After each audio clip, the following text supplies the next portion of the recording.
నిజ నిర్ధారణకు అంతిమ నిర్ణయం DNA టెస్ట్. ఉన్నది ఉన్నట్లుగా వాస్తవాలను శోధించి వివరించే మన DNA టీవీ, మన రాష్ట్రం, మన ఛానల్.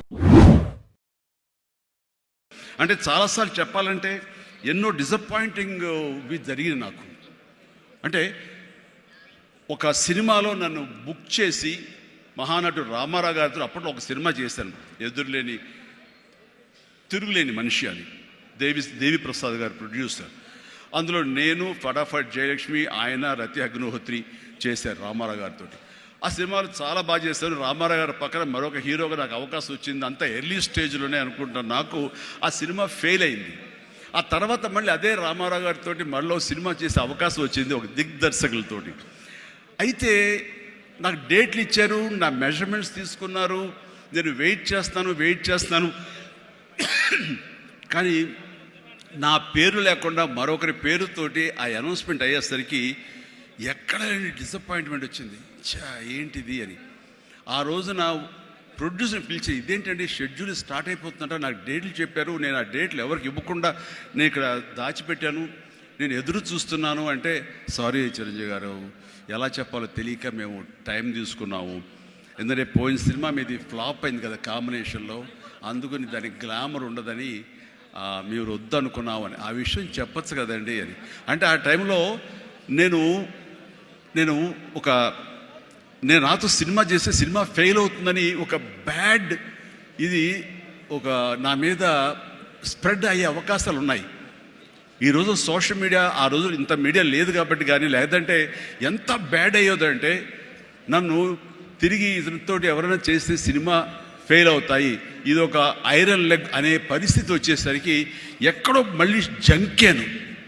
కానీ గ్రద్దలాగా నాకు అనుకూలంగా ఉన్నటువంటి అవకాశాల పవనాల్ని అదునుగా చూసుకుని నేను ఎదిగాను. దాన్ని పాజిటివ్గా తీసుకున్నాను. ఎవరైతే వద్దులే ఈ సినిమా చిరంజీవి వద్దులే అని నన్ను పక్కన పెట్టి అనుకున్నారో, అలాంటి వ్యక్తితోటే నేను రామారావు గారి కంటే ఎక్కువ సినిమాలు ఆయన నాతో చేసేలాగా చేసుకున్నాను. అలాగే ఇక్కడ సినిమా ఇండస్ట్రీలో నీ టాలెంట్ అనేది ఇనిషియల్ స్టేజ్లో secondary. How you behave, how you cooperate with the producers, so all the time how you look in to their benefit, వాళ్ళ బాగులు ఎలా చూసుకుంటావు, వాళ్ళకి లాభం రావాలి ఎలా చూసుకుంటావు అనే దాని మీద దృష్టి పెడితే అది నిన్ను మరింత దగ్గర చేర్చుకుంటుంది. రామారావు గారి ఎగ్జిట్ తర్వాత, ఆయన పాలిటిక్స్కి వెళ్ళిన తరువాత ఒక గ్యాప్ లోపల ఉన్నారు మహానటులు ఎంతోమంది ఉన్నారు. శోభన్ బాబు గారు, కృష్ణరాజు గారు, కృష్ణ గారు, నాగేశ్వర గారు, అందరూ ఉన్నారు. ఆ టైంలో ఒక కొత్త వాటికి ఛాన్స్ రావడం అనేది ఎంత కష్టం అనేది నేను ప్రత్యేకించి చెప్పక్కల. ఈ రోజుల్లో మాత్రం కానే కాదు. ఆ రోజుల్లో ఏంటి అంటే, నా టాలెంట్ ఉంది కదా అని అనుకుంటే కుదరదు బాబు. నీ బిహేవియర్ కూడా దానికి అడిషనల్గా యాడ్ అవ్వాలి. మనం కొంచెం ఏంటంట అని అన్నామనుకోండి, అబ్బో వీడితో ఎక్కడ పడుతున్నా బాబు, వద్దురే బాబు, ఆల్టర్నేటివ్ చూడండిరా అనేలాగా వాళ్ళ మైండ్ సెట్ ఉంటుంది. మనలాంటి నటులు ఎంతోమంది ఉంటారు, బట్ వాళ్ళలో మనం బెస్ట్ ఆప్షన్ అంటే, అపార్ట్ ఫ్రమ్ అవర్ హిస్టానిక్ టాలెంట్స్, మనకున్న నైపుణ్యం కంటే కూడా మన వ్యక్తిత్వం అని కూడా అక్కడ చాలా చాలా ప్రధానమైన పాత్ర వహిస్తుంది. అలాంటి వ్యక్తిత్వాన్ని నమ్ముకుని వాళ్ళ ఆఫీసులకు వెళ్ళి కూర్చుని వాళ్ళతో సత్సంబంధాలు ఏర్పరచుకుని మీలో ఒకడిని అంటూ వాళ్ళకి ఆ నమ్మకం కలిగించి పెట్టి అలా ముందుకు వెళ్తుండేవాడిని.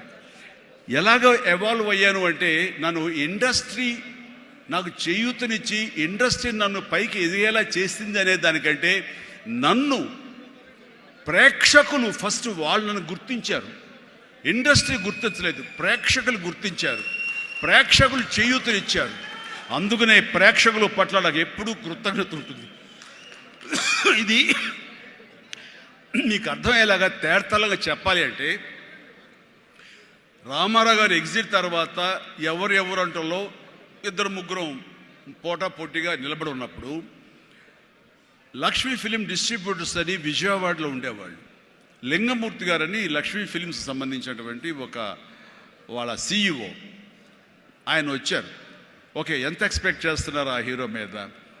అప్పుడు 25 crores ల్యాక్స్, సారీ క్రోర్స్ కాదు, ల్యాక్సే. 25 lakhs 30 lakhs, కానీ మాది బడ్జెట్ ఎక్కువ అండి, 50 lakhs పైన అవుతుంది అని. అంటే ఆ హీరో మీద 50 lakhs అంటే మాకు చాలా రిస్క్. చిరంజీవి అని వస్తున్నాడు కదా, అతని మీద అయితే ఇస్తాం అని. ఎందుకు ఇస్తారు, అతను ఏంటి కొత్తగా వస్తున్నాడు కదా అంటే, రావడం ఏంటి, ఖైదీ లాంటి సినిమా చేశాడు. ఆ ఖైదీలో అతని డ్యాన్సులకి ఫైట్లకి ఎక్స్ట్రాగా జనం విపరీతమైనటువంటి రెస్పాన్స్ ఉంది. మేము జనంలో ఉంటాం, బెజవాడలో ఉంటాం, మిగతా ఊళ్ళ నుంచి ఫీడ్బ్యాక్ తీసుకుంటాం, మాకు తెలుసు అతని పొటెన్షియాలిటీ అని. అంటే చెన్నైలో ఉండేవాళ్ళు, మెడ్రాస్లో ఉండేవాళ్ళు కొంచెం సంశయిస్తూ వచ్చారు. కాదండి, ఇతనైతేనే 50 ఇస్తాం, వాళ్ళైతే మాత్రం 30 కంటే ఎక్కువ ఇవ్వలేము అని వాళ్ళు తేల్చి చెప్పిన తర్వాత ఆయన ఒక మాట అన్నాడు, సాంగ్స్ అండ్ ఫైట్స్ అనేవి అప్పటి వరకు మినీ ఇంటర్వెల్స్, స్మోక్ చేసేవాళ్ళు కానీ, లేకపోతే బాత్రూమ్ వెళ్ళేవాళ్ళు కానీ, లేకపోతే రిఫ్రెష్మెంట్స్ కోసం బయటికి టీ తాగడం వెళ్ళేవాళ్ళకి సాంగ్ రాగానే వాళ్ళు బయటికి వెళ్ళిపోయేవాళ్ళు. ఫైట్స్ అనగానే కొంచెం అసహనంగా ఉండి బయటికి వెళ్ళిపోయేవాళ్ళు, ఎందుకంటే అది డూప్ చేస్తున్నాడు రా, మధ్యలో క్లోజప్స్లో హీరో తప్ప, అండ్ సాంగ్స్లో ఏంట్రా అది, అలాగే ఉండేది కామెంట్స్ అండి. ఆయన చెప్పిన మాటలు ఇవి, నా మాటలు కాదు. ఆయన అన్నారు, కానీ అదే ఈ అబ్బాయి సాంగ్స్ అయితే కనుక ప్రొజెక్టర్ ఆపి మళ్ళీ రిపీట్ తోటి మళ్ళీ వేయండి అని అనిపించుకుంటున్నారు. ఇది మాకు కావాలి, ఇది మాకు డబ్బులు తెచ్చిపెట్టేది, కాబట్టి ఈ అబ్బాయి అయితే కనుక ఇంత ఇస్తాము అని తేల్చుకోడంటే అప్పుడు వీళ్ళందరూ తప్పనిసరి, అంటే ప్రజలు కోరుకుంటున్నారు కాబట్టి, డిస్ట్రిబ్యూటర్స్ ఇన్సిస్ట్ చేస్తున్నారు కాబట్టి, నాకు ప్రొడ్యూసర్ అప్పుడు నా వైపు చూశారు. అది పోయి ఏమైందంటే రామారావు గారి తర్వాత రామారావు గారి ప్రొడ్యూసర్లు ఎవరున్నారో అంతమంది ప్రొడ్యూసర్, దేవిప్రసాద్ గారు, చలసాని గోపి గారు, త్రివిక్రమ్ గారు, అండ్ వాట్ నాట్, ఏడు నాగేశ్వరరావు గారు, ఇలాంటి నిష్ణాతులైన ప్రొడ్యూసర్లు అందరూ ప్రతిరోజు నా షూటింగ్లు ఎక్కడ జరుగుతున్నా, ఎవరితో జరుగుతున్నా, ఏ ప్రొడక్షన్ జరుగుతున్నా సరే వచ్చి నా దగ్గర కూర్చుని వాళ్ళందరూ కలిపి ఈవినింగ్ స్నాక్స్ తింటూ ఉండేవారు. అప్పుడు అనేది ఇది కదా నా బలం, ఇది కదా నేను సాధించుకున్నాను అని. రామారావు గారి ప్రొడ్యూసర్లు తిరిగి నాతో సినిమాలు తీస్తుంటే అది ఎనలేని బలం. నెంబర్ 1 హీరో అవ్వాలని అనుకున్న నాకు ఆ క్షణం అనిపించింది, అయ్యానని ఒకసారి కాలర్ ఎగరేస్తే ఏమవుతుందో కూడా నాకు తెలుసు. అందుకనే అణిగిమణిగే ఉండాలి, ఎప్పుడు సబ్జ్యూడ్గానే ఉండాలి. నెంబర్ 1 అనేది నా మైండ్లో ఎప్పుడు పెట్టుకునేవాడిని కాను. స్వేర్ కష్టపడి పనిచేస్తే ఆటోమేటిక్గా ఆ నెంబర్ అట్లాగే ఉంటుంది తప్ప ఎక్కడికి పోదు. అదే నమ్మకంతో తప్ప నేను నెంబర్ 1 చెప్పుకుంటే అది నాతో నిలబడుతుందన్న నమ్మకం లేదు.